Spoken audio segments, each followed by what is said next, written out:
আগের ভিডিওতে আমি এখানে লাস্ট নেমেছিলাম বাস থেকে।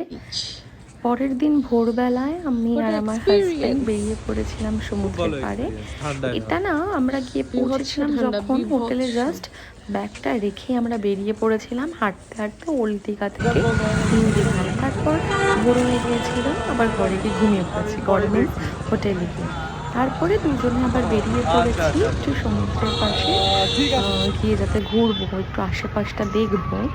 তো তারপর আমরা দুজনে মিলে হাঁটতে হাঁটতে সমুদ্রের ওখানে গেছি। কত লোক, প্রচুর লোক।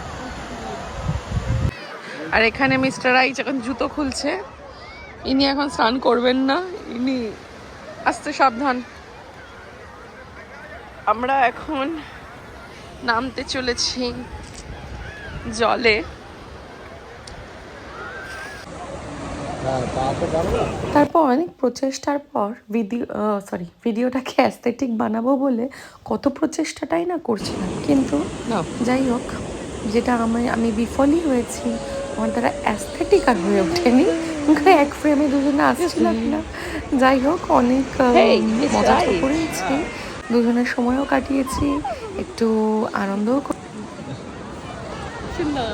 এটা কি এরকম জেলি জেলি থকথকে? এই একটা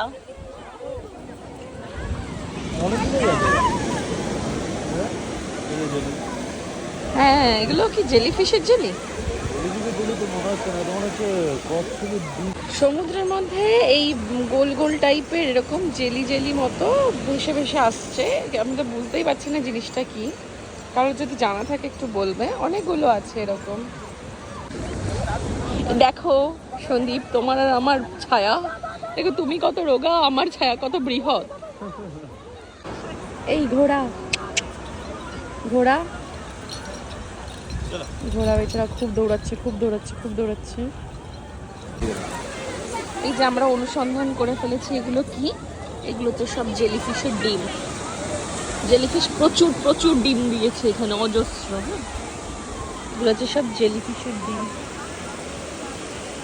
আমরা একটা ছোট্ট জলাশয় এসেছি, জলাশয়টা সুন্দর।